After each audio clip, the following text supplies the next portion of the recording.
Welcome back to the Talk Pest podcast, second episode of the year here. Of course, I'm the sometimes host, NC, and then we've got our co-host. It's me! Dig me out of the snow, please! Red Iron Riot, aka the War Queen. And today we have our guest, and you're meeting her for the first time, even though I'm sure I've talked about her a lot. My older sister, going as Mina. Hello, everyone. It's a pleasure to be here. I am Mina. I am the older sister that gets talked about, apparently. I am, in my fair life, I am a dancer with the dance troupe and Not All Rocks. And you're also a medieval aficionado, as we all are. Mm-hmm. And I wanted to invite you to this because you know a lot more about cinema than I do, and that's what we're talking about today. I know way too much about cinema. I've seen some things. Mm-hmm. Well, speaking of, let's just go ahead and get into it. Of course, this is in reference to, as you know from the title, if you're listening, The Last Duel, the film that recently came out to Blu-ray, and it's got the wonderful Kylo Ren, not so wonderful Matt Damon and Ben Affleck, but whatever. They wrote it. So well, they didn't specifically write it. I thought it was based off of a book. Oh yeah. But I mean the script. I think the credits, they wrote the script. They had like they had writing credits. Not exactly, but think of Good Will Hunting. They had screenwriter credits, is what they had. Mm-hmm. Which is, anyway. So yeah, that's what we're talking about. The Last Duel by Ridley Scott. Which, it feels like it's one of those names. Even if you're only vaguely into movies, or you should know. Yep. And of course, we should mention Jodie Comer because yeah, she should have been billed at the top of the thing, but no, who's that? That is Marguerite. I don't know that person by name. Jodie Comer is the actress Marguerite. Oh, who? It's already been like a week. I've forgotten details. Is that the main actress? Yes, the main actress. Okay. I forget things. So, but yeah. So you mentioned it because of the little detail of Riddler, that Batman's rival there mentioned about us millennials, which we'll talk about at the end here. Right. So I went through hell and back trying to watch this movie. So we thought it was on Disney Plus. It's only on Disney Plus in Europe. I thought it was on any number of streaming services. It's not. I managed to watch it through Amazon Prime, which even then I could not watch it on my MacBook Pro for some reason.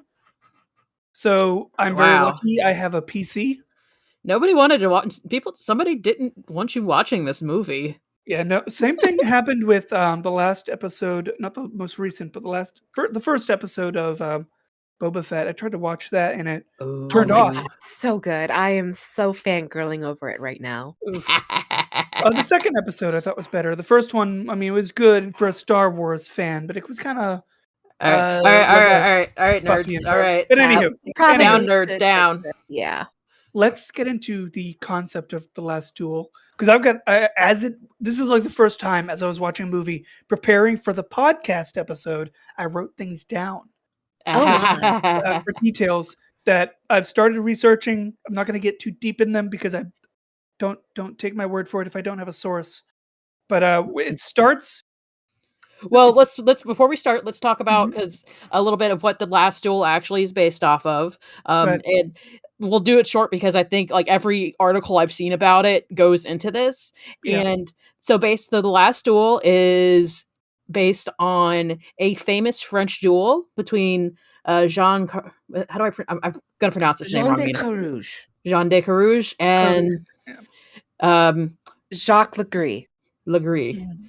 So, and this duel was basically Carouge's wife, Marguerite, accused Legris of assaulting her.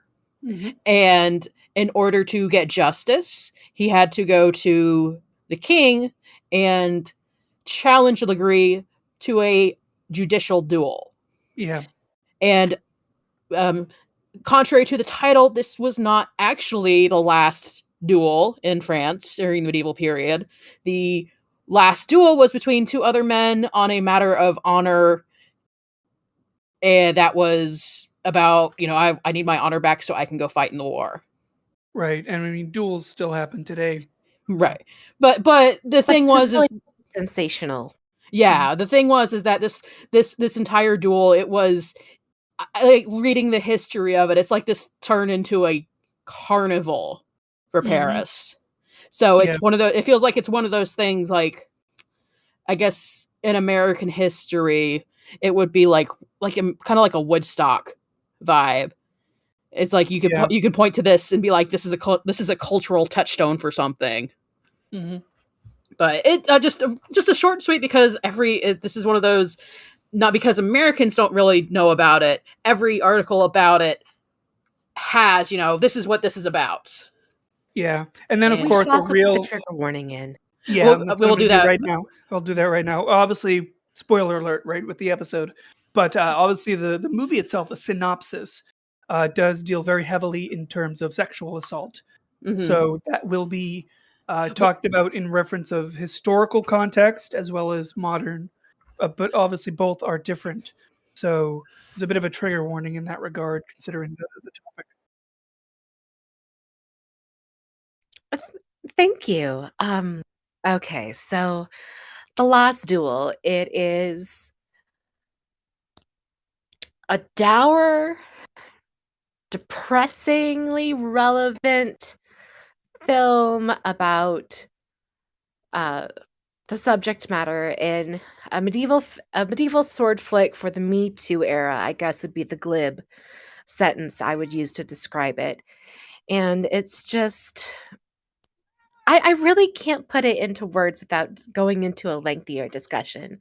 So I'm actually going to bow out of this one. It's tagline, Me Too for the medieval era. Yeah, that's the tagline. Yeah. My overall thoughts, it's not the worst movie. But the only reason I watched it is because seeing the news of Mr. Scott being, awful millennials don't like my masterpiece because cell phones. Mm-hmm. And beyond that, I honestly never would have sought this movie out, because the first look at it is a grimy medieval flick. Yeah. And it's not what I'm interested in. Right. Real quick then, I had no clue about what the story was about, anything relevant to the film. It was just you wanted to do the topic about it on the podcast. I'm like, I'll see it. Obviously, otherwise, I would not have even known this movie existed. Now, actually, Mina, we talked about this, and NC just mentioned it. Like, it was difficult to find on streaming services, and we talked about this. You even said it was not widely released. No, from what I understand, The Last Duel had a very limited release. So we're talking, maybe in major cities only, not so many screens initially. This is the kind of deal that would have a limited release, and then the reviews come out, and then as the hype builds, you have the wider release where it's more easily accessible. All right. My only comment there was similar to back then, those film festivals. You mean back then, like in 2 years ago, when we were able to gather in person? Well, no, back when these independent films were shopped around through film festivals, so they didn't really have major releases. They kind of went under the radar until they got released or picked up. Traditionally, that would be something like a Quentin Tarantino film before he became so infamous. Right. I mean, they still do that today, especially with indie or art house movies. Yeah. So that's how you get to watch actual movies now.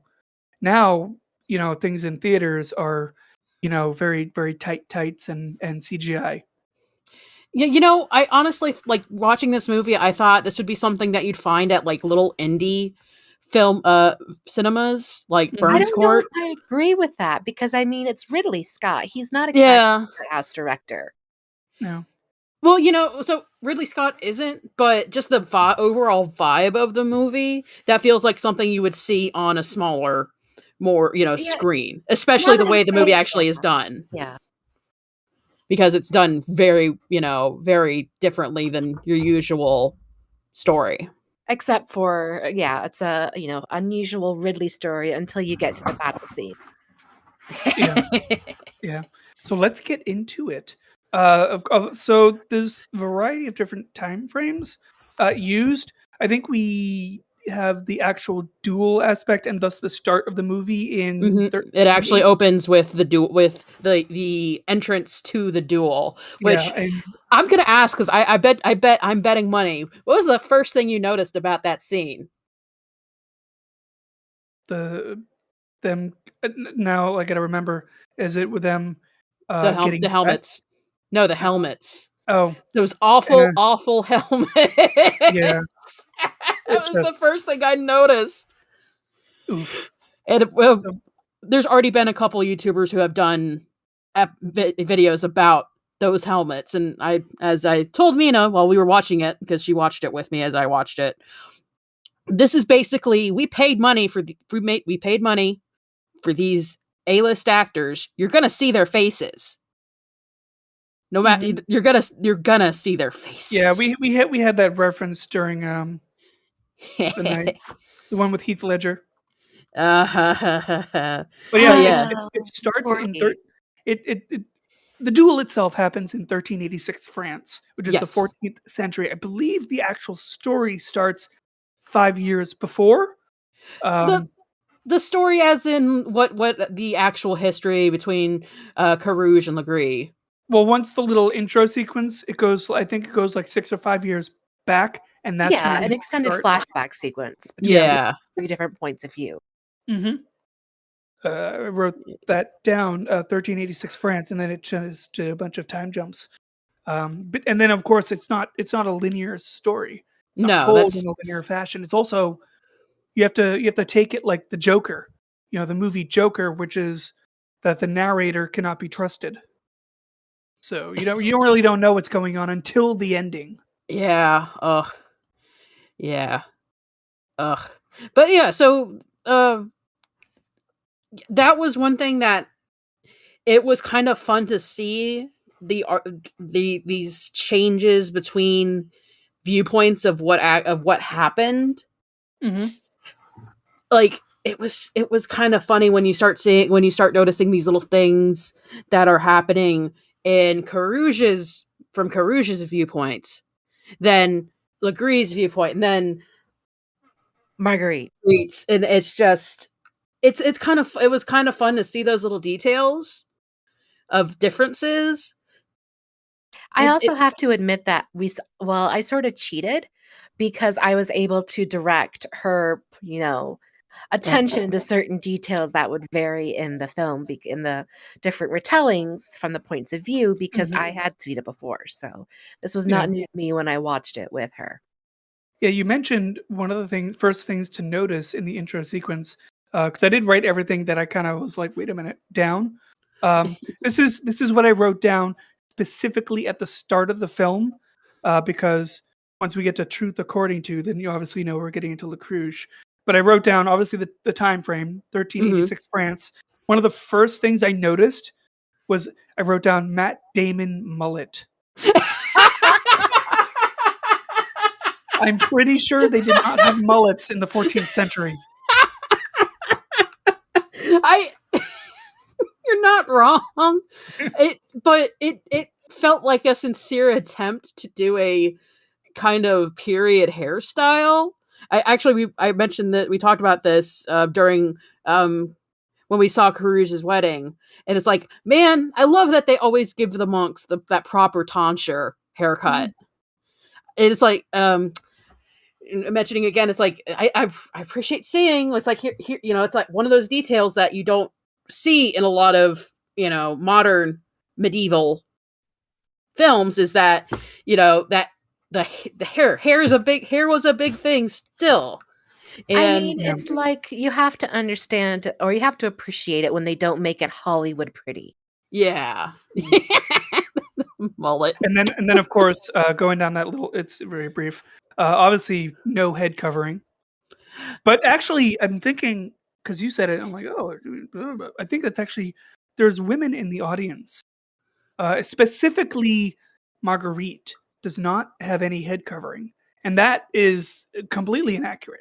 They would have head covering. That would be like showing your ankles if you weren't To be wearing fair, though, something. there are several scenes, especially in social gatherings, where they are wearing head coverings, as a Right. matter of fact. But in But the sense of Marguerite in public, and she is the center of attention with these two guys, she would be wearing something. Actually, ironically, and obviously we'll discuss her, but Lucretia's mother is perfectly dressed. She looks wonderfully period, aside from the color.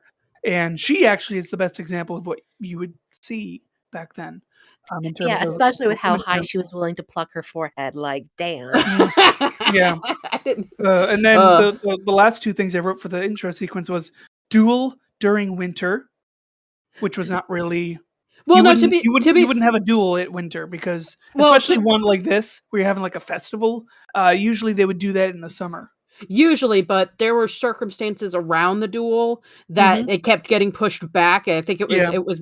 it was meant to be in like September, August or October. But it got pushed back because of the war with England, and then something else happened, and the king's like, "No, we're going to push this back more because I want to be here for this duel." Yeah, but So- traditionally something like this, usually a king would not allow knights of this caliber to fight to the death, because they Well- would be much more useful to him, and then that would be an opportunity for the king to show their power and be like, "No, this is how we're going to deal with that." If they had to, as they obviously did, this is a historical situation, had to duel, then normally they would just involve maybe some of the high nobles whose word you could trust, but in no way, shape, or form would it be like a festival that we saw in the film. Which I think, though, having such a display of this particular duel, however, and the way it got sensationalized in the period, is what makes it, it's so unusual that Yeah. it became such a sensation, which is why, that there was such a public display or festival when there would seasonally typically not be one.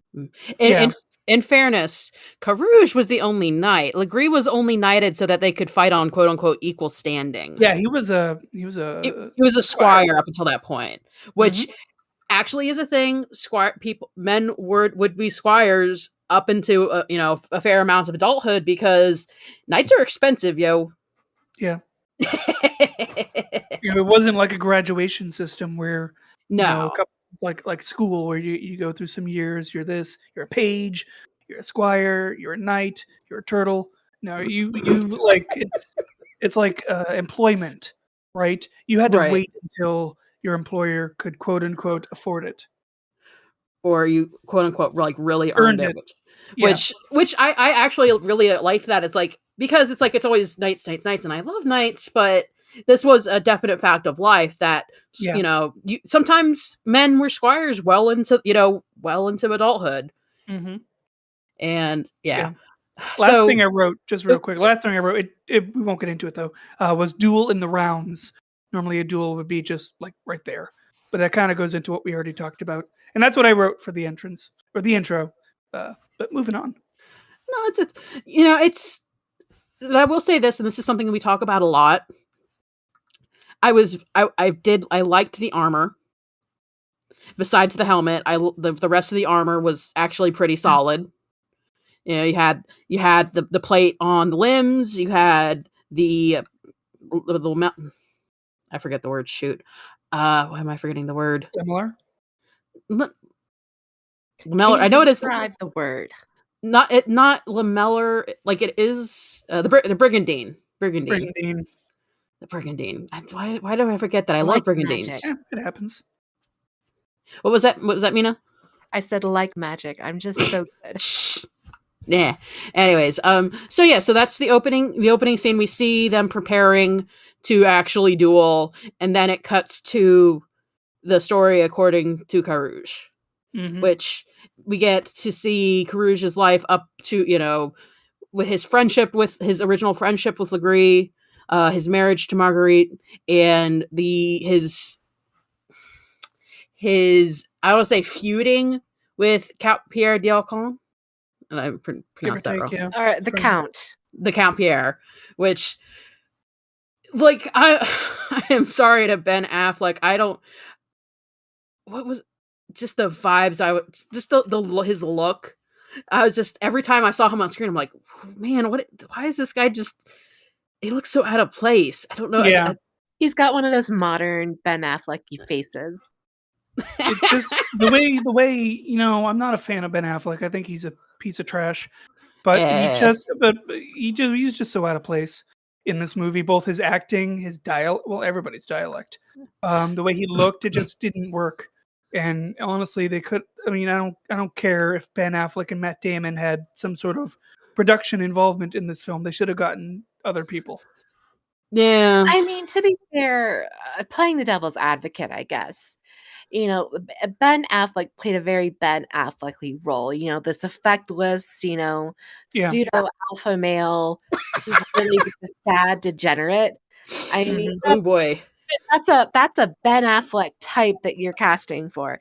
Does he look like is it 14th century or 15th century? 14th. Does he look like a 14th century French nobleman? No. I have seen actors that look like they could have stepped out of a tapestry. Ben Affleck does not look like he could step out of a tapestry. Ben looked like he was ready to step off from being Batman and become a Batman villain. Did look like a Batman villain. Anyway, so we see Carouge's story, and because this is a movie in 3 parts showing all of these different aspects, you know, all the story from 3 different points of view, Carouge is thinking, you know, he sees himself as the noble, put upon knight. Yeah. And now that you say that, that actually reminds me, because in his section, we don't actually see the second confrontation with Legris and Pierre Lecomte.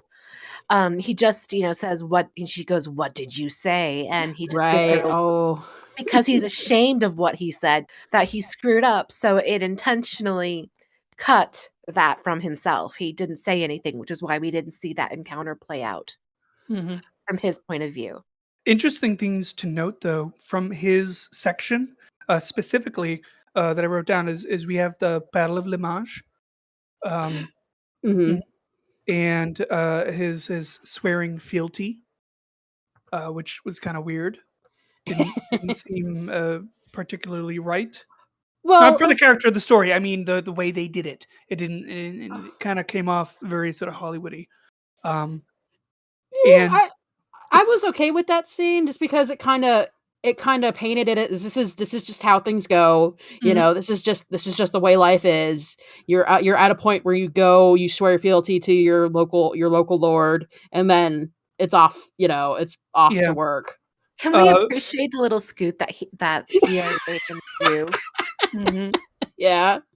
Like, that was just a perfectly timed closer, and he just scoots forward. Like, what a, you know, dominance display. And, you know, throughout his section, I just really wasn't interested in this movie. Damon comes off as an absolute dork. This sort of person that just doesn't get it.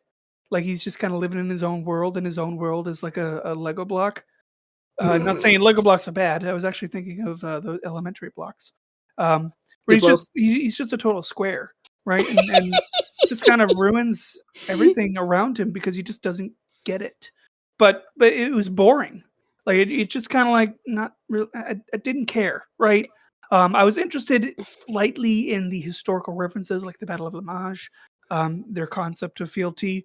However, one thing I very quickly noticed in this movie, so I tried to get a grasp of where they are, besides the fact that it said France, because nobody's speaking French, and nobody has a French accent. Nobody has a French dialect, and in fact, everyone is either speaking American English or a very, very muddled British. And I'm like, I mean, do we What? really want to see that crew and cast attempt to do a French accent? I would. It would make Matt You Damon's really do not character like that Ben much more Affleck. interesting.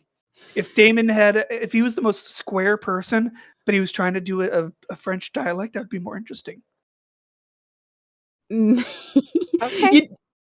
You know, now that you say it, I really do agree. I can agree with that. It's just like this plain vanilla vibe of Carouge. Which I think was obvious, that part of it. But Yeah, that was but very it was just boring, you know? and yeah, I'm trying to think what like we see Well, this I think more. it was sorry. No, go ahead. I was gonna say, but you found it boring, and I think that was intentional. I mean, it is the most basic, you know, white guy is a knight doing knight things kind of, point of view. There was Yeah. no subtlety or nuance, because this is not a subtle or nuanced character. Mhm. And But- again, it is the most basic understandings of, a situation. It doesn't really, think about any of this character has no depth, and so we do not see any depth in the situations that he finds himself in his point of view. Mm-hmm. And then just a final note that I immediately picked up on because I've done it many years doing the show, and I we'll save this technically for the actual historical breakdown podcast episode. But almost everybody's wearing black, like pure black. And from my Viking research, I know we're starting to get into the period where black is becoming a viable option, but I don't know if this exact time that black is okay. Except for like Carouge's mother after his father's death. Well, no, I mean not just then. nobility, not just nobility. I mean being able to dye black. Oh, I meant in the sense of she's a widow, her husband's dead, she's old. No. I mean in terms of the actual color, right? Because during the Viking Age, up to I believe the 13th, 14th century, which is around this time, right? Yeah. Black wasn't even possible. You just couldn't get it. You could dye and dye and dye, no matter what, with all the black ink in the world. You would never get black on fabric. It would always be like a dark gray. At some point, I think in the 14th century, they were able to get black finally, as we see it in the film. But it kind of, like all fads, right? It kind of slowly picked up. The rich would take it, and then it started just making an absolute wave throughout the world. But I noted that because I'm not sure if this is okay for them to have black, or if that's kind of just like a Hollywood. Hey, everybody. And likes I Black would Knight. say that there's also the potential, and we'll probably get into this later, in where Ridley Scott relies on natural lighting for the entire film. Yeah, I was just about to bring this up. So what we might be seeing as black may be a dark color that is just rendering in the dim candlelight as black. kind of like a black cat is actually very dark brown. Black sheep, very dark brown. So this was I know this was eventually going to come up, and I didn't quite say it with my little short bit. Medieval mud filter. Don't like it. Don't like it. And it is really exacerbated by, as Mina said, the continual use of just the natural light, just the candles as light sources, and it's just. I think in this setting, it's okay considering the subject matter, because it's a very serious subject matter. It's a very maudlin film, so I think in this context, it works. Something like obviously the Green Knight should have been more fantastic. I think this film with the context, it works out. Yeah. Well, I think it has more of an. I have more of an issue with it with the actual duel scenes. Just the that mud filter, because you just don't. Oops, sorry. Phone. No worries. Just because you just don't get that vibe of just how much of an actual carnival that this duel became for. To be fair, again, as devil's advocate, you live in a place that now has winter, and do you see how gray and dreary everything is? Well, that's why we have color. That's why they would have colorful fabrics, because yes.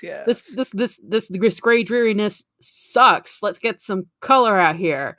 Anyways, so well, yeah, I mean, technically you'd see orange, yellow, green, blues, etc. But yeah.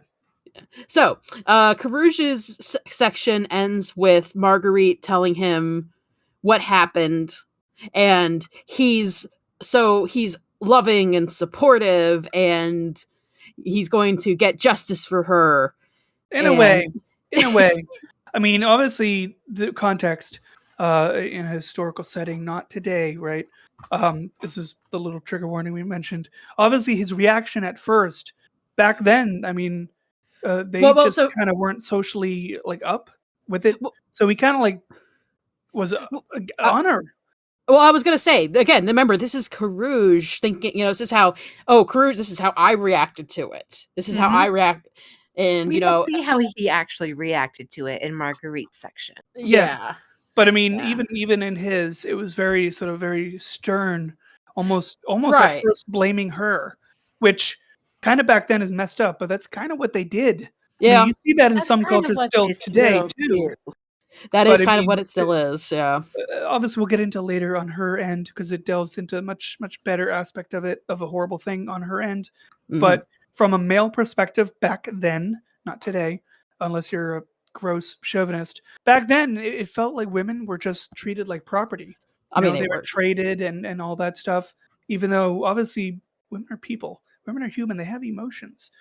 They have everything that every single everything on the planet has. Nina, did you hear that? We have emotions. Ooh, oh my goodness, thoughts and feelings and blood and laughter and tears. How dare? So I mean, I know modern times, seeing a reaction like he had would have been like, wait a minute, what a douche. Back then, I mean, even still, he's still a douche. I mean, LaCruz is a douche, right? Yeah. But it's just kind of like, ugh. Yeah. So that ends Carouge's sequence, and then we get into Legree. Yeah. And boy, if Carouge is your plain vanilla cake, Legree is like that weird. We did 3 different flavors in the cake, and then we put a weird flavor in the frosting, and then marble cake. And then we put some weird sprinkles on top. Bam. Well, I mean, that's how they talk about him. I didn't see him that way. Granted, I don't find Adam Driver as attractive as they're saying in the movie, right? They're just playing him up. But he's the hottest thing since Fred in this movie. I mean, have you watched a John Oliver episode where he thirsts over Adam Driver, and it's just the filthiest thing, without saying anything? To me, now this is something I actually wrote down, but it's very late in my notes. But we'll delve into it then. But to me, I mean, obviously, right now, still Adam Driver is Kylo Ren, right? But but I mean, he's a tremendous actor. So when I see him, I'm not thinking of look at this hot piece of man meat as we suddenly shift that dynamic from women to men. No, I'm thinking, I'm not a fangirl, but I'm thinking, yeah. let's enjoy Adam Driver acting. But again, also think about the contrast just physically between Carouge and Legree as presented by Damon and Driver. And Legree, anyways, you have a very romantic here, a knightly romantic hero. Again, knightly is not in the official title or term, but knightly in that chivalry, fantasy, chivalry, knightly, that romantic chivalry. He's got the fuller lips. He's got the unscarred face, and the coiffed, the mane, locks, the well-tended mustache. This is a guy that is obviously in fashion and considered compared to. He's like the knight errant. Else. And it's something I liked about Legree's section is it showed this is how you socially climbed. This is how you got higher. You schmoozed. Mm-hmm. Everything schmoozed. It was schmoozing then. It was schmoozing now. As always, that's how managers that don't know what they're doing get into corporate. One thing to note, though, one thing I did want to mention, because once we got into Adam Driver's section, I really got into this movie. Like, Adam Driver is an incredible actor, but also his section, obviously, because LaCruz is boring as hell, was a much more interesting perspective. However, one thing that really just took this movie down for me specifically, if it wasn't in this movie, I'd probably have bought the Blu-ray, and something that I would have watched again and again here and there was, and I'm sure it's fake, right? Because I don't know, CGI. But the one issue I have with medieval films and shows is the constant visual of violence against horses. Ooh, yeah. I am so tired. I know this is a thing that happened back then. Yeah, it's a fact of battles in medieval era that horses got hurt, but yeah, it's kind of, it's a point of like, oh well, we can show blood and gore, and it's a horse, so it's mostly okay. Well, yeah, like scenes, and I don't know if it's CGI or real or if it's trained or whatnot. I don't know. It's probably a mix of trained and CGI at this point. Scenes where obviously they're faking to attack the horse, right? They're not actually, but the horse like falls back and slams into, the ground, or trips and this and that, and I'm like, this is a lot of like, assuming it's real, physical damage and wear on the horse. And I feel like it's just not necessary. Actually, in fairness, a lot of these points, it's like you don't mess up your good warhorse. Mm-hmm. You maybe have, if you have that point where you can get a good cavalry charge in, then you're charging in. But if you have an expensive warhorse, you're not taking that into battle if you can help it. Like you're dismounting and going in on foot when you can get it. You're not, because not to mention the training, the breeding of the horse. It actually comes up in Marguerite's section a little bit, but yeah, no, the horses were an absolute super important resource for these nobles. Yeah, they're expensive. Yeah, you just don't, oh well, we're riding into the river like this, like, yeah. This me, hello. I have no context and understanding of horse care in the period, so I'm just sitting this. Well, I mean, we kind of do, because we obviously have jousters during the medieval show, and we've had jousters who abuse their horses. Mm-hmm. But we also have had jousters who do take care of their horses. Yeah, take care of them. So because they're an investment. Exactly. So I mean, it just, for me, one of the biggest triggers is animal abuse. So even though it's likely mostly CGI and stuff like that, I'm tired of seeing it. I'm tired of specific violence with and on horses that isn't obviously CGI. Something that could be like legitimately tripping a horse or making it fall just for a scene. Like, there's no reason for that. I know it's historical. I know people hold horses, but do we need that? It's like breasts in Game of Thrones. I want to put a pin in what you just said, because that is actually my kind of feeling for the entire movie. That sums it up for me. And it's like, I know this is a good movie. I know this is well acted. I know, no one really got sexually assaulted. I mean, the actress didn't. Right. Hopefully, right? Hopefully, I'm just tired of seeing this. Like, do I really have to see this? Is there another way you could do it? Hint, hint, Fury Road, hint, hint. The subject, I'm just tired. So I just listened to you say that, and like that just summed up how I feel about this movie so well that I just wanted to let y'all know. But so anyways, like, it's past that, we see Legree, we see him schmooze. We see him, he's friends with the Count. He's getting favors because the Count thinks he's fun. Yes. He's the favorite of the Count. It's a very classic case of, medieval court as someone having a favorite. Mm-hmm. Well, I mean, we also see from his perspective, of course, and as well as the other two, that Legree does get things done. Oh yeah, he actually gets out there and does something. So these rewards that LaCruz is as upset over, Legree technically it's just given to him. He's earned it, but it's technically just given to him. Mhm. So, I mean, he's the real deal, but he's also a total schmoozy doozy. Yeah. So it's kind of a mix of the two.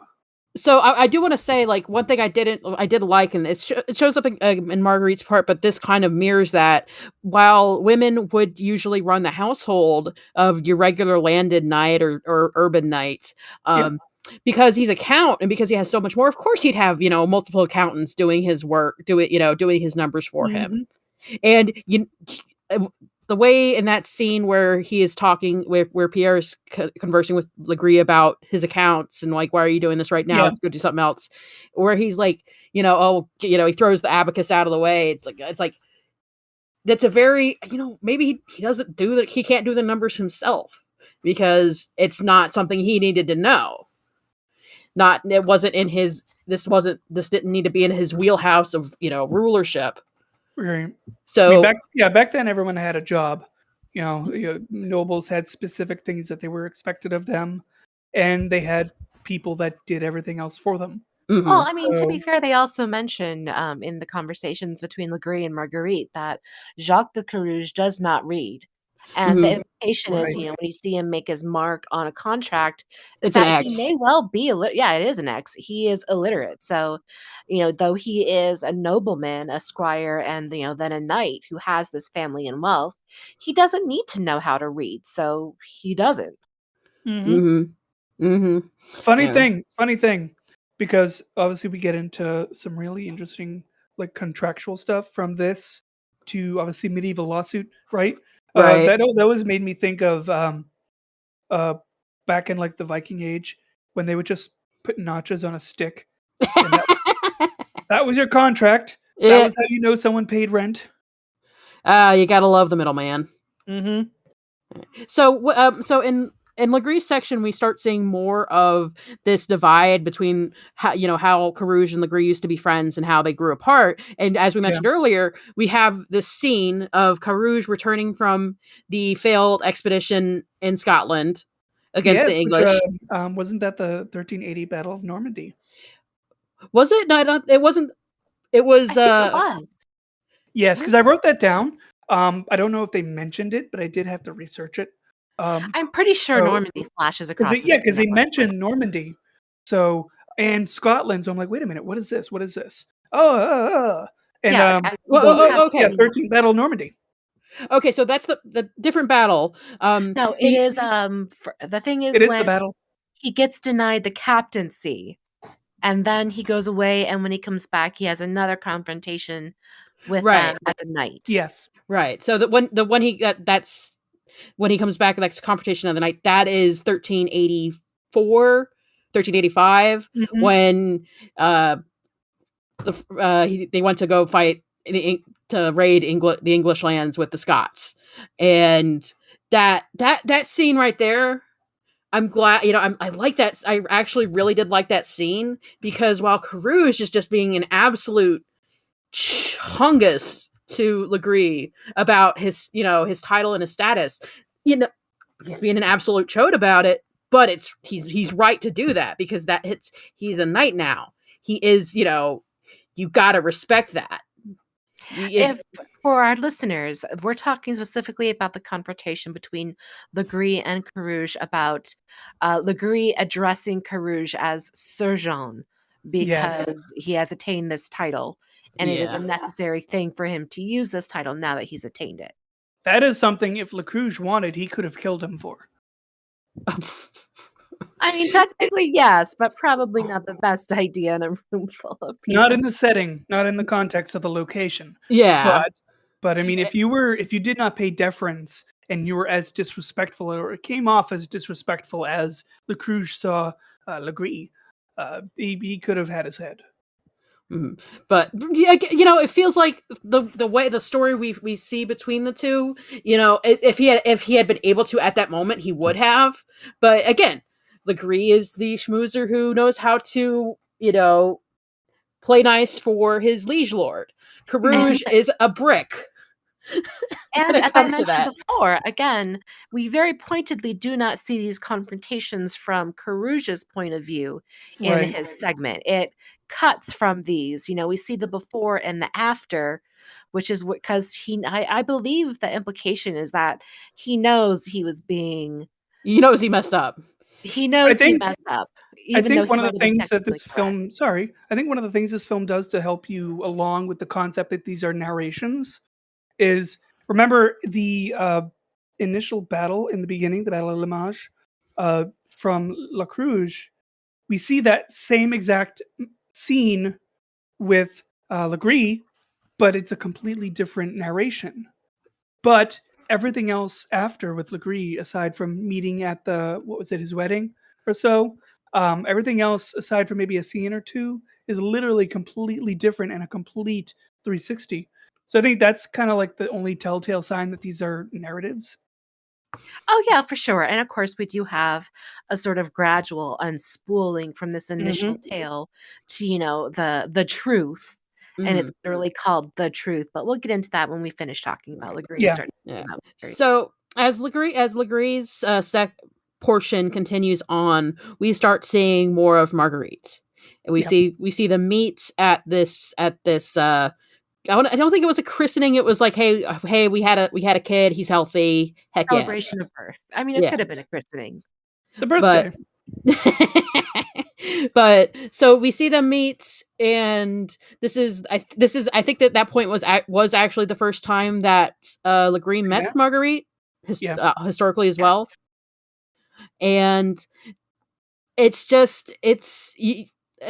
Carouge kind of painted himself as this loving, honorable husband, and here's Legree. He is like, it's Cupid's arrow, right, just right in the sternum. Oh, yeah. And now Legree is painting himself as this arduous, poetry spouting, poetic, kind of, you get. To be fair, we do know that he can read Latin, so yes.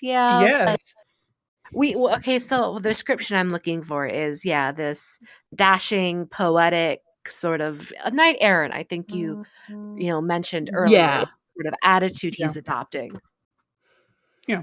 I mean, he's your typical romancing the knight archetype. Yeah, romantic hero, really. And if I recall correctly, it was at this point where we see he talks to Marguerite and they discuss reading, and she brings up Percival, like her favorite knight is her favorite story is the story of Percival, especially because he is the knight of the Round Table that did find the Grail, and which is pretty funny because just Percival's story in general from Le Morte d'Arthur. Was that even around at that time? Not Thomas Mallory's Le Morte. I mean, the stories. The stories. Percival first appeared in Chrétien de Troyes. Percival, the story of the Grail, the late 12th century. All right. Chrétien de Troyes, it's French. Yeah. I mean, I had a very, very, very brief diatribe with last episode of the year in regards to Arthur, historical Arthur, and the fact that obviously Arthur's technically a 6th century Welsh dude, and these romances that we know of Arthur are actually more kind of like a 15th or 16th to Victorian era nonsense. So I was like, for a moment, I was like, wait a minute, is this just another Hollywoody anachronism? When they mentioned that really put off is that actually a thing? What? Yeah. But no, Arthur, Arthur's been around. The story of Arthur has been around a long time. Yeah. We'll just say it is period for them to talk about Arthur and the knights. I think the date I'm seeing is 1138, the first narrative of the life of King Arthur. So, but yeah, no. So just this, we bring up Percival, the one who found the Grail because of his purity, and then it's just this continuing. Here's Legree just infatuated, and of course she's in love with me because I'm, beautiful and tall and dark and Sith.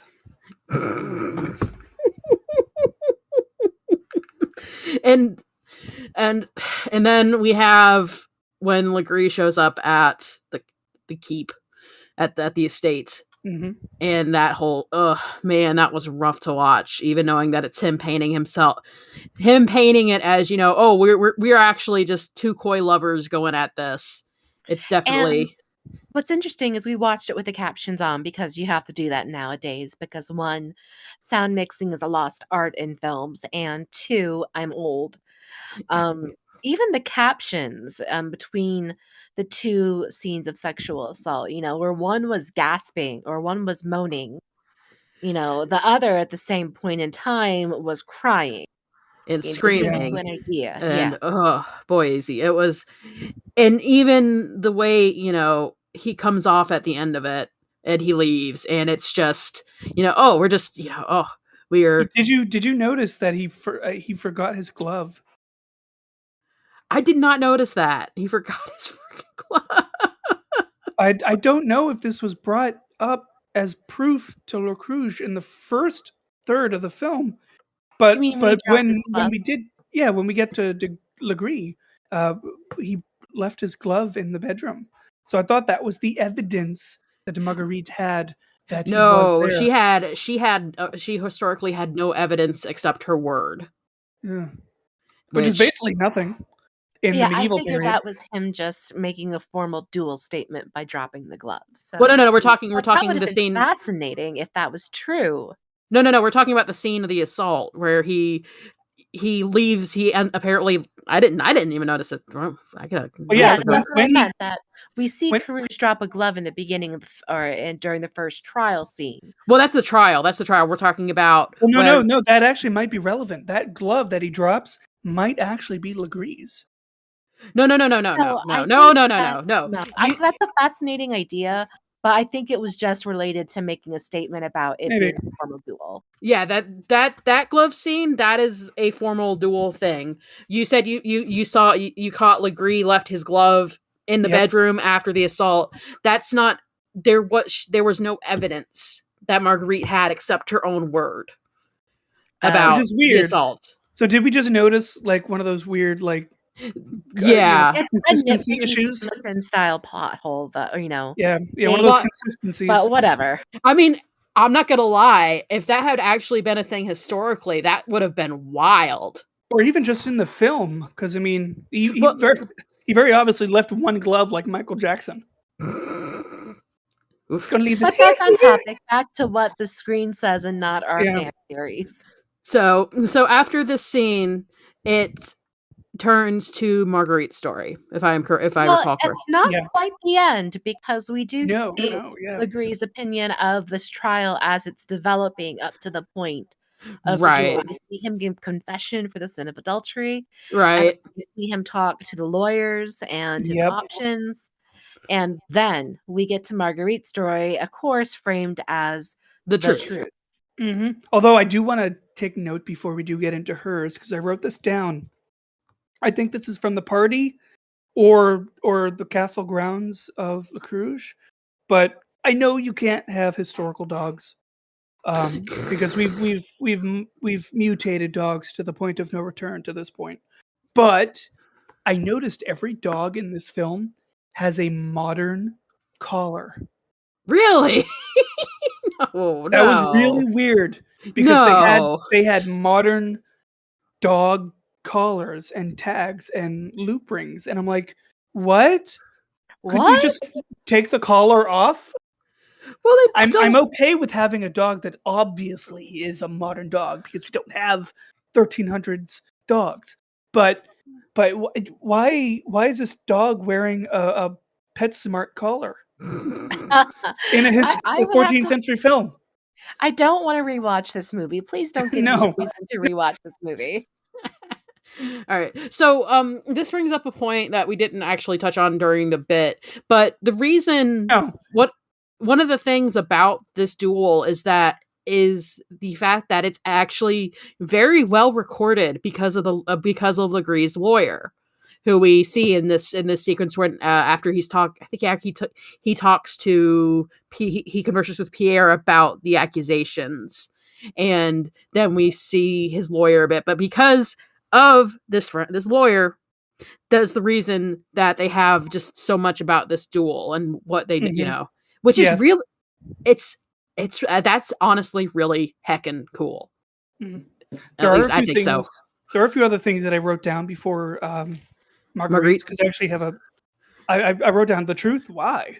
So that's my bookmark of knowing that's Marguerite's end. But for just to finalize Yep. my thoughts on Lacree's chapter, uh, one, I noticed there's a lot of cleavage. It Well, should not have been a thing. Mina made a very good point about this that I actually Legree's part kind of just shows just his opinion, how he how he thinks of women. It might be obviously I'm thinking of a historical sense, but that might be a characteristic of his mind from the narration. Or But is this just corny? obviously, like not wearing a head cover, women walking around with their breasts out is not a thing in the medieval period. Well, to be fair, that I this mean, was have you seen that picture of Agnes Sorrel? I Oh, of disagree course, there. but well, like you know what I mean, like yeah, as but a I regular thing. in the sense of Um, these wild noble parties, and that's actually a note I made, is that there's like one thing that's always the same with people, is that getting stupid, drunk, and horny. and you have your party tit out. Yeah, but Yeah. I see what you mean, Warren, that Legree views women as objects in Yeah. a sexual way. And Mhm. so in his segment, we see them, appearing more sexually attractive or more Mhm. sexually available because that is how he views Yeah. women. And then I forget where this happened, but fire arrows. That might have been Was that the no, Battle of Normandy?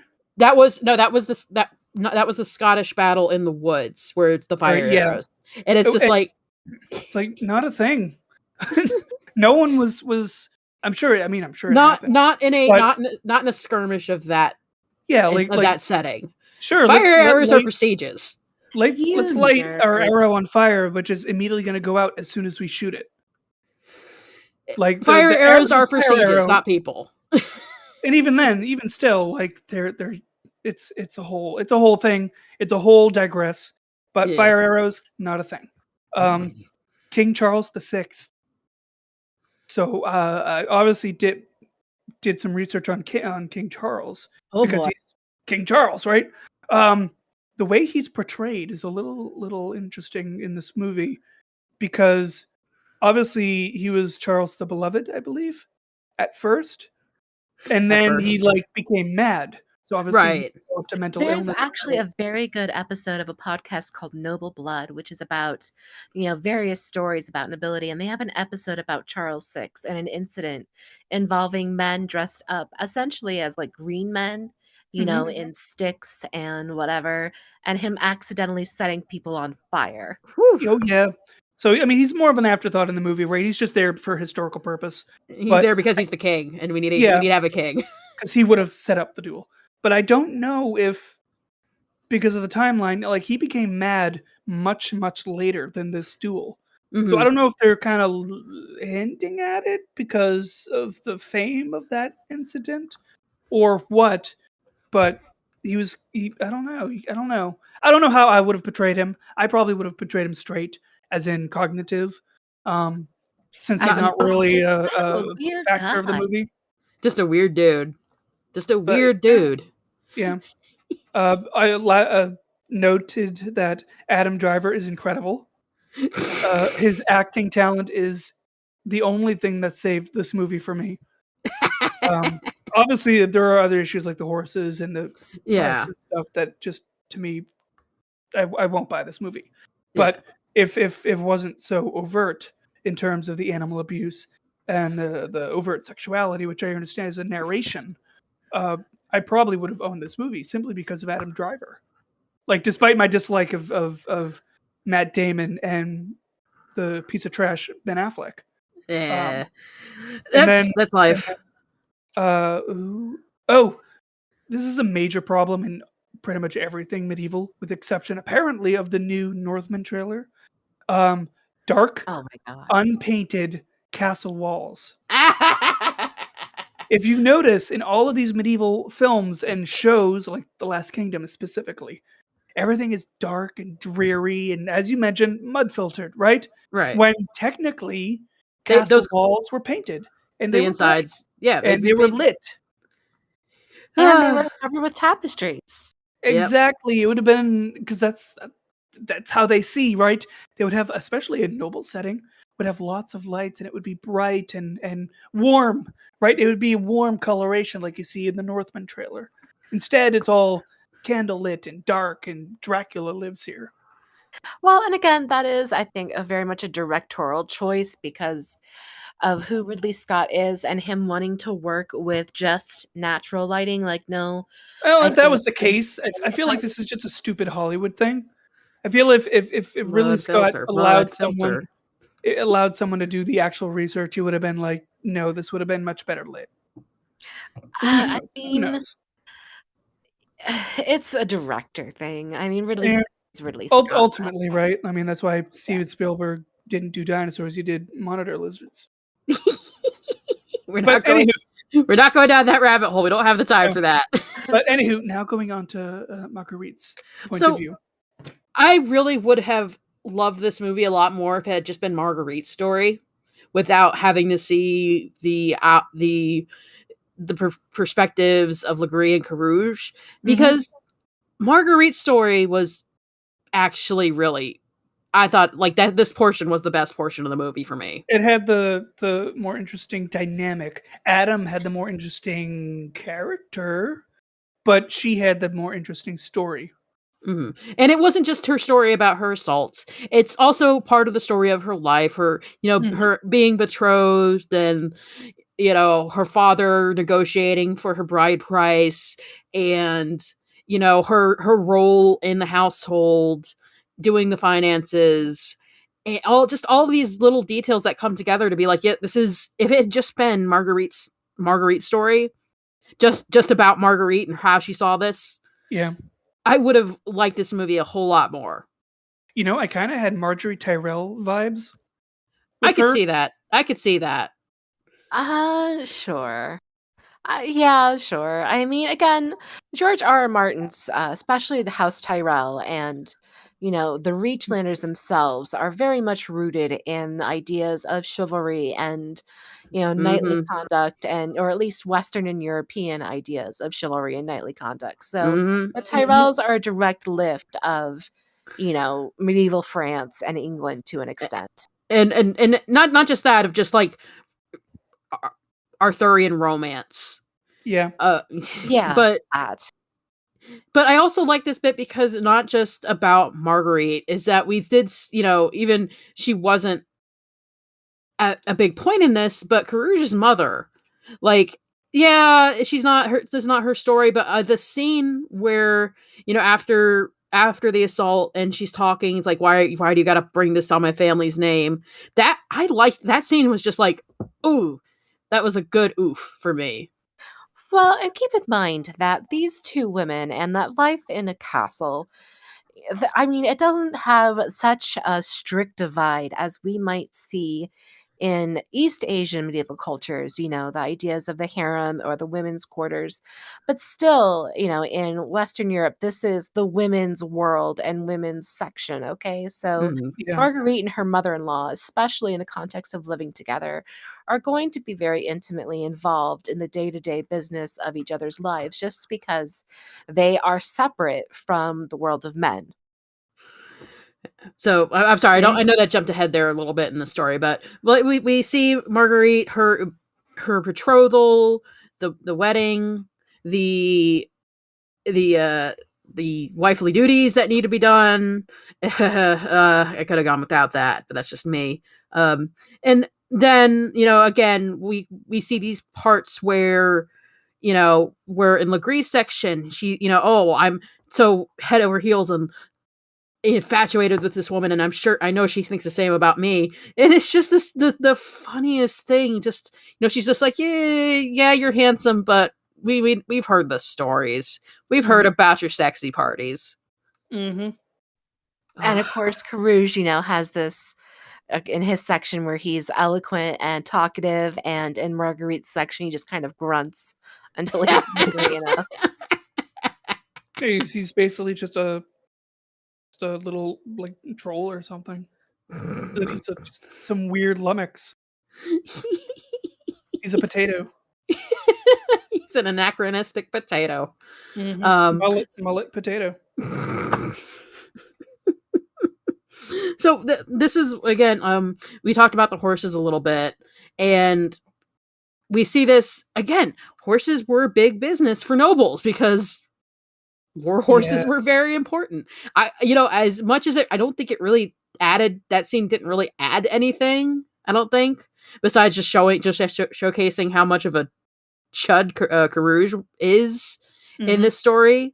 It's that's what you did. You're trying to make some money. You're gonna produce some really cool horses to sell. Yeah, that was an interesting scene for reasons as well. Yeah, but so I'm trying to think. I'm sorry. I'm losing the train of thoughts, kind of zigging back and forth here. One thing I noticed throughout the film, besides obviously some of it's got some ridiculous armor, but also leather clothing and leather armor. It's a big thing. Leather armor specifically, not a thing.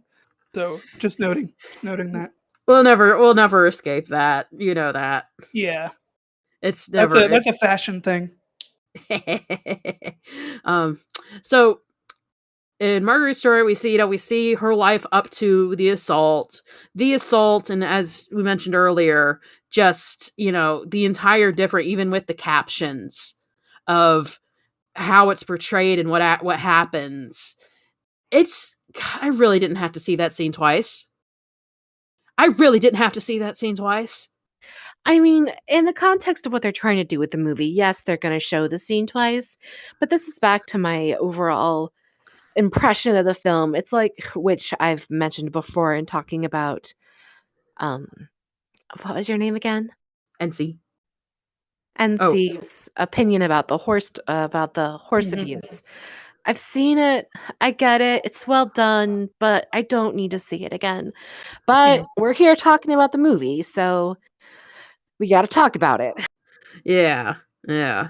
And it's, it's a weird thing that so historically, the assault, Legree, she claimed that Legree offered her money if she would have an affair with him, and she refused, and then the assault happened. So that's not a thing that happened. I think it would have been an interesting addition to her story if that little bit had been in there. I mean, he does mention that her finances are fragile, which has an implication there that he can help her out. That is there, but it doesn't seem as pronounced as you really imagine it would be. It's like offer you jewels and just finery and just man, it was a rough scene to have to see twice, especially from Marguerite's perspective, because it was just so much rougher. when you're seeing the same thing over and over again. I mean, I understand if you have to do it for the context of the story, but make an actual difference out of it. Mm-hmm. Now, they did. They did. Very significant differences. It's just that as someone who is a cis female, and with my cohort here who is also cis female, I'm a hot mess, baby. It's just hot mess, sweetheart. It hits really hard. And again, think about who's seeing this in the movie crowd. With its limited art house releases. To a certain audience, this will not feel so real and hit so hard, I think.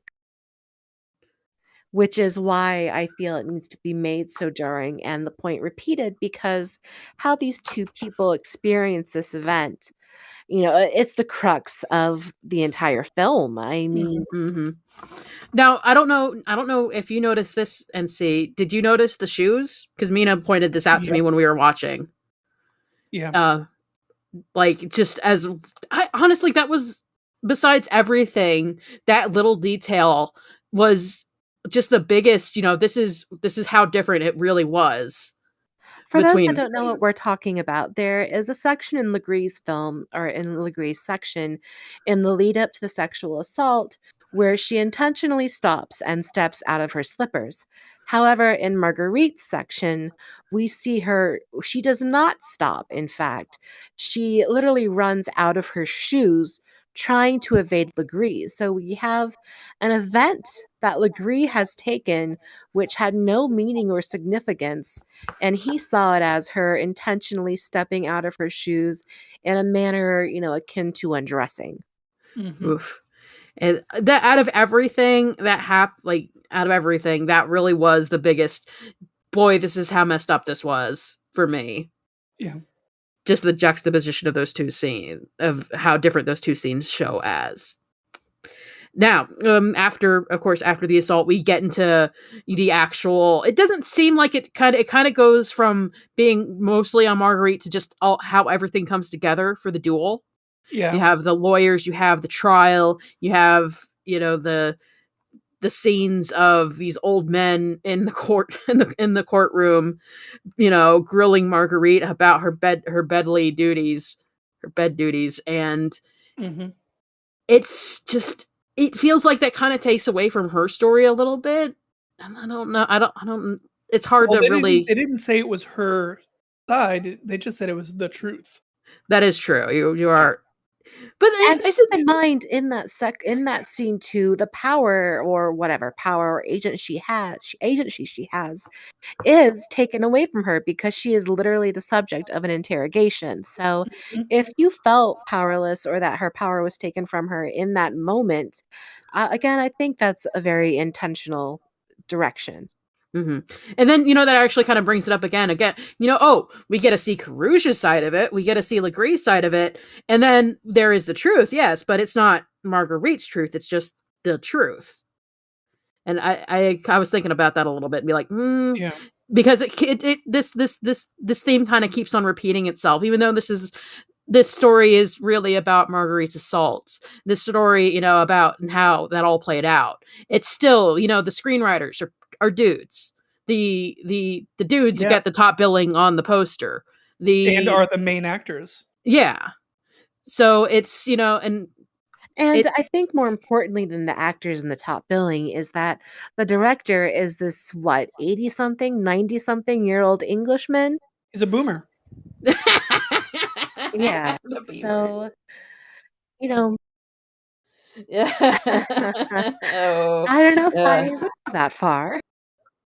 But it's so as much. Go ahead, Mina. I'm sorry, my brain's like I said. Oh, no problem. You have the thoughts and feelings about this, and we're here to express them. Right. So it's Marguerite's truth, and it is the truth because the truth is that this is not about an injury done to her person. It is Jean de Carouge's property being damaged by Pierre Legree or Jacques Legree. It's Jean Carouge and Jacques Legree. Jean de Carouge and Jacques Legree. This is as much as she is a person here in the context of the trial and the events that's happening around her. She is an object that has been damaged by one party by another. Yeah. Mm-hmm. And then eventually, this is one of the things. Like it feels like this. While yes, the story is about the political interplay of what happens with all of this, the actual duel is like the last 15 minutes of the movie, 20 minutes, and it's man, it's not bad. But I wanted to bring this up because you said the thing about the horses. Again, oh look, there's a dead horse in the middle of the field for most of this. I am sorry. I really hope that scene with when Legree fell off his horse, and that must have been some sort of CG or special effect because that shatters legs. Stuntman possibly too. That having a war horse fall on you while you are in full armor. I am pretty sure your leg is gonna be absolutely just mangled after that. And again, for our listeners, we're talking about the final duel in which The actual Jean duel. the actual duel of the title. Jean and Jacques go at each other first in a joust, and then the horses they get dismounted in various ways, and then proceed to have a one-on-one melee combat. Which weirdly a enough, duel. you notice in this movie, everyone's like only weapon is a sword. Now, in fairness, Jean did end up using an axe for part of the fight, which he did historically have. They both had axes. Yeah, but I mean, like throughout the film, I wrote this down. Like everyone seems to, for the most part, use a sword as a main weapon. At this point, swords are kind of going out of favor. But even still, people typically used a polearm. So I think that's again just romanticizing the sword. Yeah, I could see that. Again, this kind of it feels like one of those things that goes along with the medieval mud filter. Is that you're gonna have this mud filter, everybody's gonna have a sword if you can help it. Well, and again, it's a lot easier to walk around with a sword. I'm sorry. Oh, go ahead. I've already said it. I was going to say it's a lot easier and a lot more cinematic to walk around with a sword at your hip for easy access or a dagger or something than it is to carry a polearm on your back in various scenes. The sword is a status symbol, if not an actual weapon. Yeah, that's fair. So one of the things that I did want to talk about is the Miscordia, I believe. Am I saying it right? Cordelia? Misery. Am I pronounce this right? You're no help, you too. You're no help, Wiki. Misericord, which is basically that knife that Carouge and Gris were kind of. It feels like they were swapping it off at the end there. That knife, that blade. Okay. Which that is they've used it. It was used once or twice in our own show, that kind of thing, where it's like you have this specialized weapon that is for stabbing a knight through the helmet, for holding him holding him down and ransoming him. And it felt like they ended up fighting with that a lot, because you're doing the, I'm fighting with the sword, I'll lose the sword. Fighting with the axe, lose the axe. Fighting with the shield, lose the shield. Fighting with the axe and sinking the axe into the back of the guy's knee. That was. But it's kind of funny that it felt like it went down that line of, use the weapon, break, it gets knocked away, use the next weapon, it gets knocked away, then you're basically slugging it out until somebody's on the ground. Mm-hmm. Which is a thing that happens even in our show's fights. And then it's over. It's just, and I really don't think they had to do that stab through the mouth. That was it felt like a bit much. That was just a cinema thing. Well, that really was just a cinema thing, and it's just like, oh man, ugh. Also, they both lost. I don't know if it stood out to you, besides how quickly they both lost their helmets.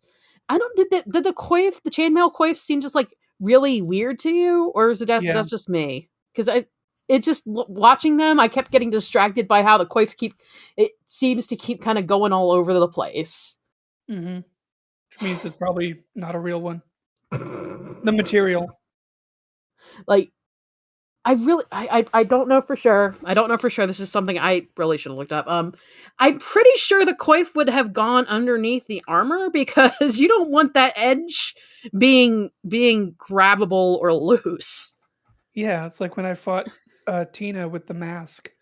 I didn't have anything under that. It was literally just my head.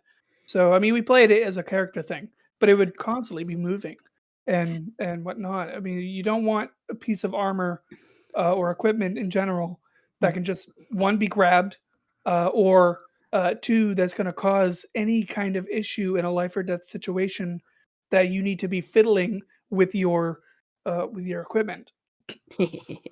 But it just, and in this again, the weird helmets with the open face plate, so you could see the actor's face, and then they've lost their helmets, so now you can see their faces because they're just wearing the coifs and the padding underneath.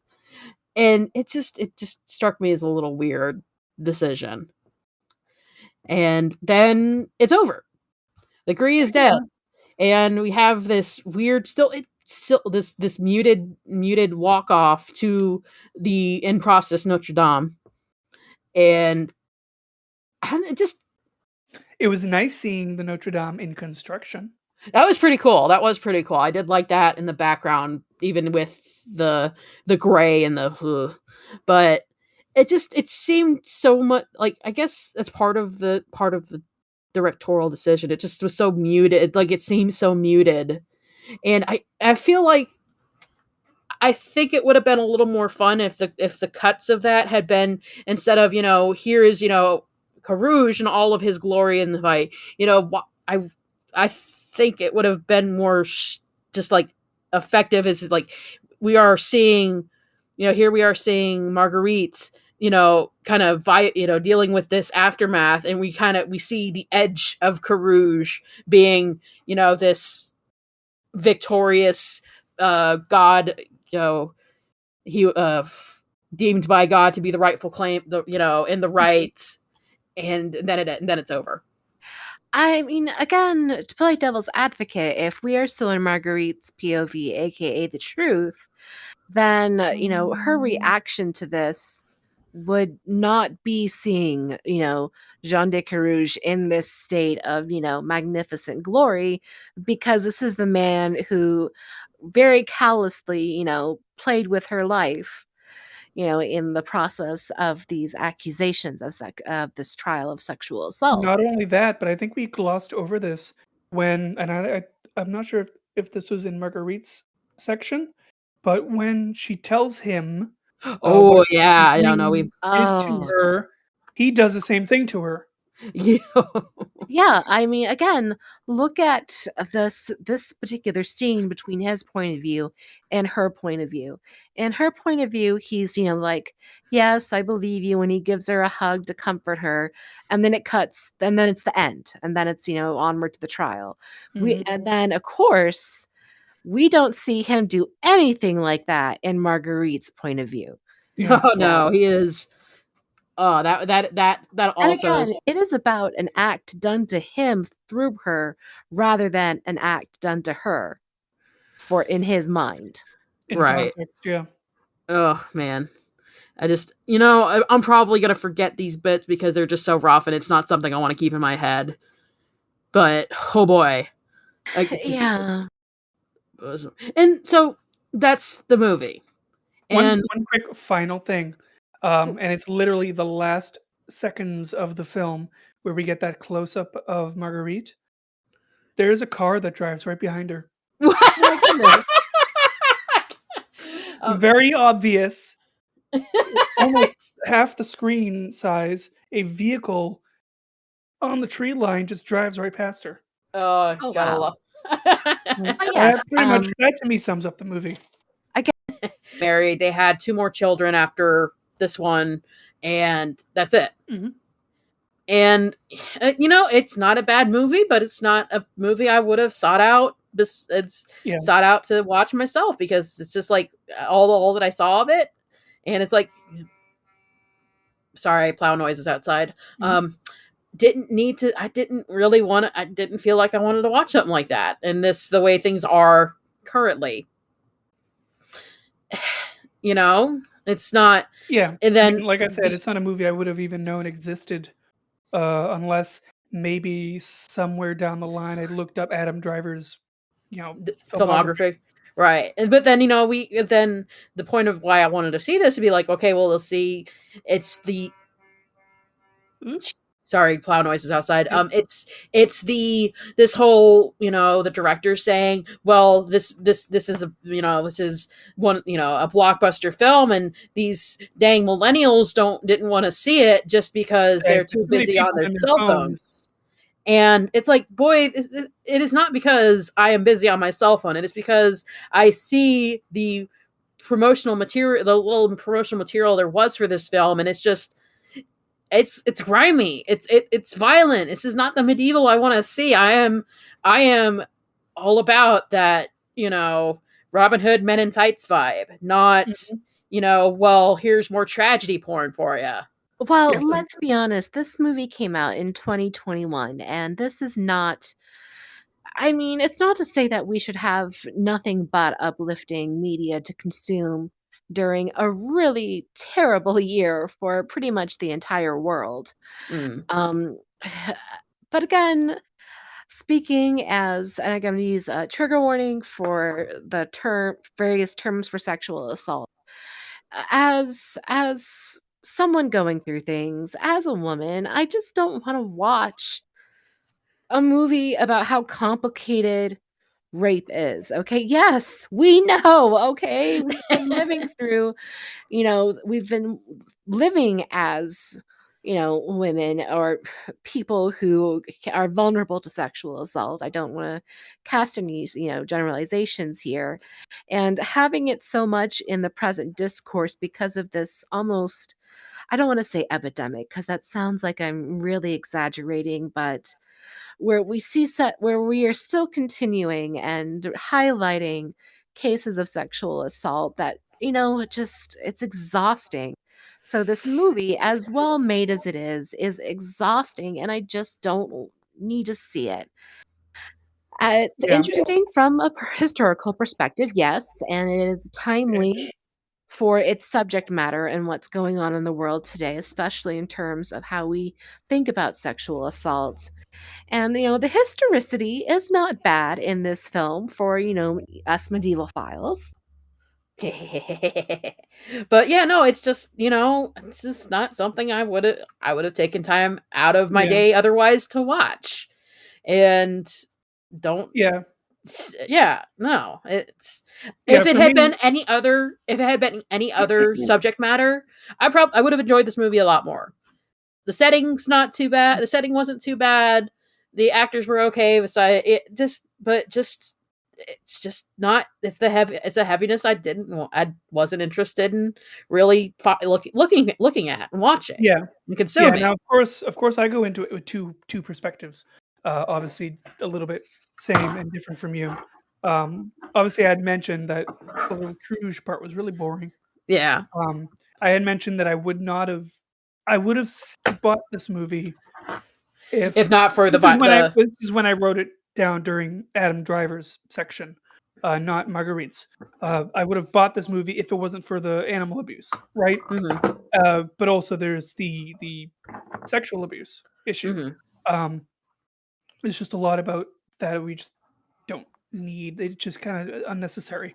I think it is necessary to show how complicated sexual assault is to men, because obviously this, I think, is the poorest context for that. No, I can understand that.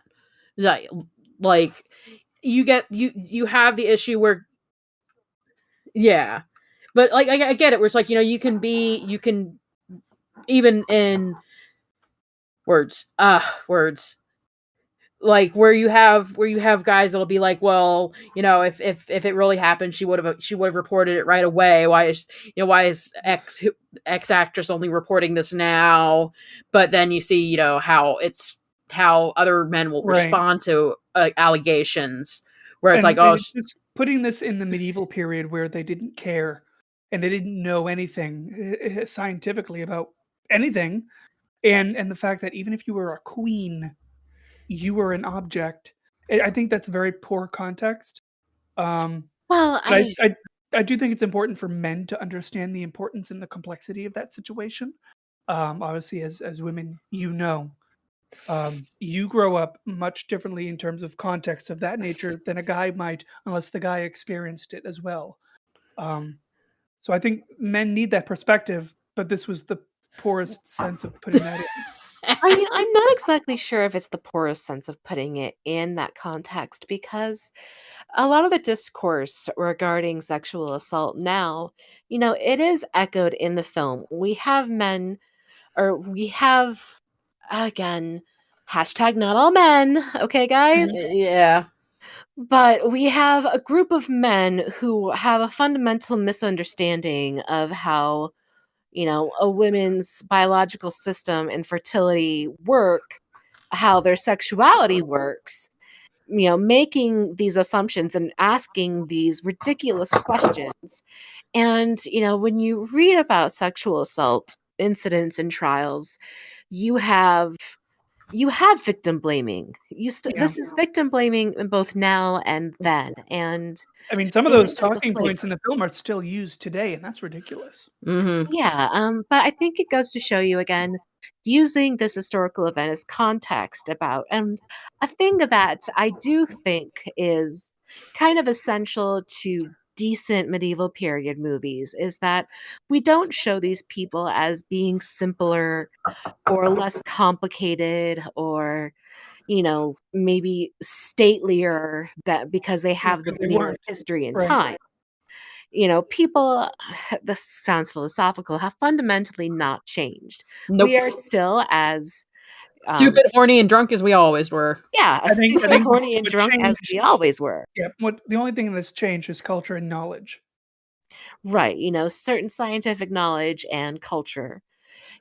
So by, we have Ridley Scott putting a mirror up to what is happening to us now, or showing us and showing an audience what is happening to us now by showing us what happened to someone then, with of course the necessary cinematic flourishes. So as a medieval movie, accuracy to visual details aside, I appreciate that it is not some stately play like As Much as I Love It, Lion in Winter, where everybody's talking so highfalutin.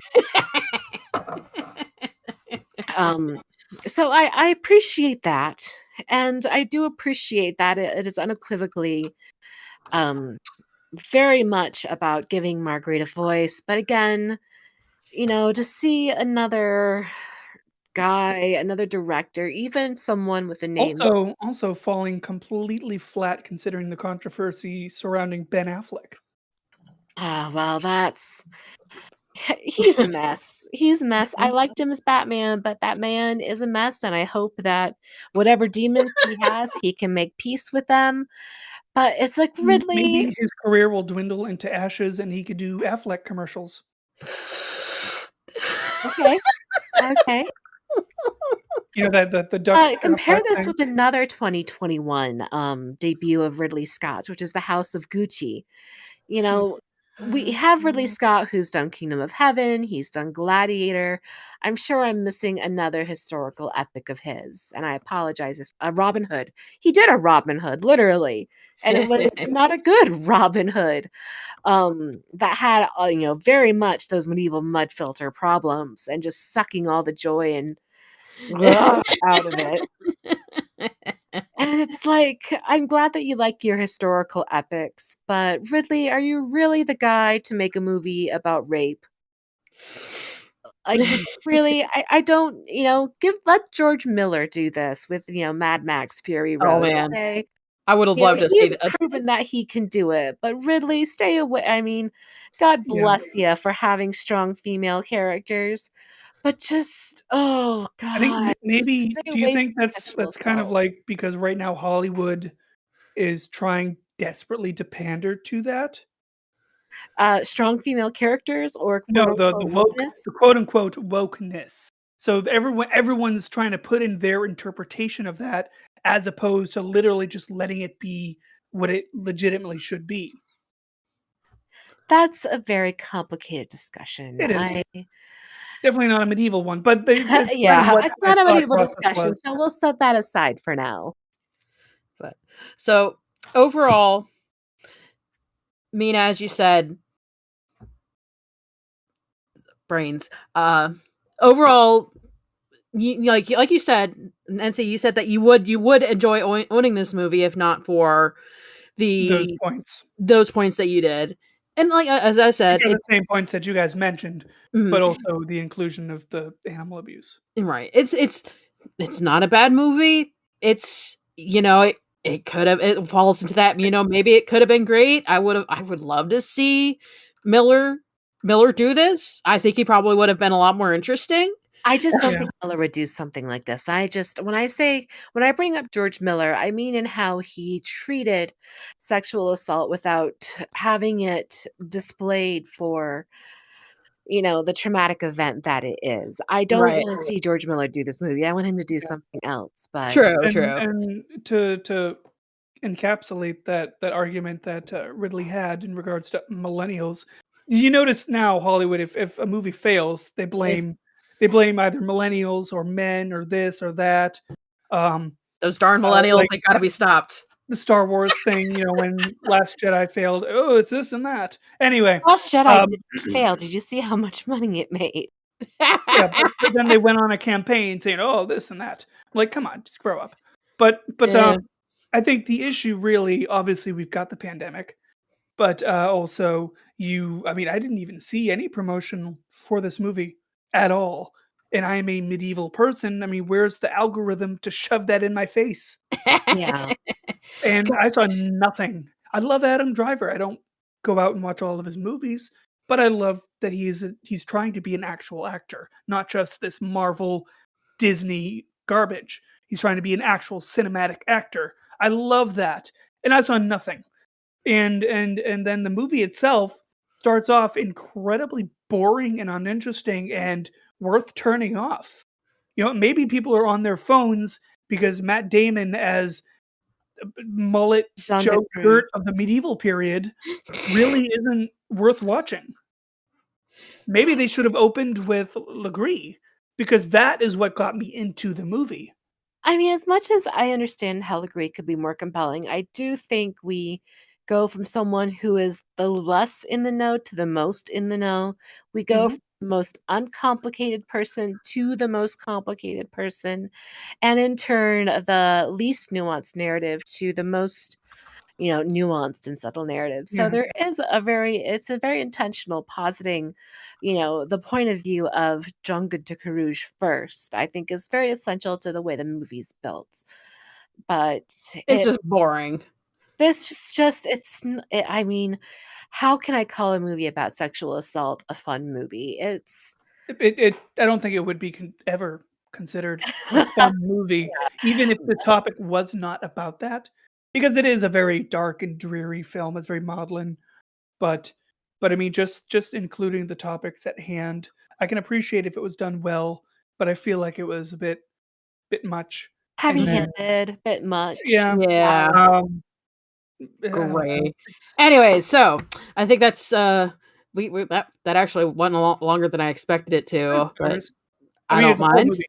Yeah, it is a whole movie. You're not wrong. And see, are you working on anything else lately besides stuff for the podcast?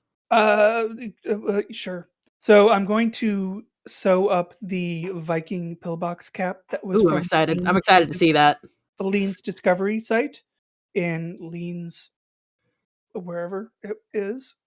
You got a project. It's going to be a cool hat, pretty much. That'll be next week. I got 3 days off. I have to do this. I have to get over my fear of cutting the fabric. You can do it. You can do it. I believe in you. And then beyond that, I'm working on just channel stuff, like podcasts and videos and whatever writing stuff for future crap. Yourselves? Very cool. I am still getting used to snow, which is a task all its own. In fair to be entirely truthful. She's passing with flying colors. Strangely enough, I'm not. I mean, I think you guys are a little higher than me, but I am in the north as well, and very close to the borderline of Canada. We just had, but I've had maybe all of 2 days of snow, just an inch, and in fact, the other day was as warm as Florida. Wild. When growing up, I remember it being just a horror story living here. We had 2 days of snow, and I'm the driving. We had 2 days of a snowstorm, sweetheart. Oh yeah. So I mean, I'm enjoying not having to deal with winter. I guess that's a climate change situation. But obviously, even still, the northern you go, you're still dealing with snow. Mm-hmm. And that's what I'm dealing with. I don't have anything else to really, be excited about except for some personal crafting projects that I'm working on myself. So Mina, thank you for joining us today. It was a pleasure. Thank you, NC, for having me. So I know that you, as I mentioned, you are a belly dancer who performs at the local Ren fairs in our area. Does your group have a site that you'd like to share, or not that kind of thing? You can look us up on Facebook. It is Banat All Rocks. That is BANAT space AL space. I believe it's ARQS. It might be ARKS. Here, we'll put a link in the description. Yep. Thank you. But we are a world fusion troupe with our foundation in Middle Eastern dance, aka belly dance. And yeah, we are performing, hopefully, again, pandemic pending. We perform at various fairs during the spring, summer season here in Michigan, and it would be great to see folk. Indeed, in time. So that is it for this episode of the Talk Past Podcast. We got one more episode in January here because for some reason I decided to go on Mondays. But until then, hooray! Thank you. It's a pleasure. Have fun, guys. Brabble dabble.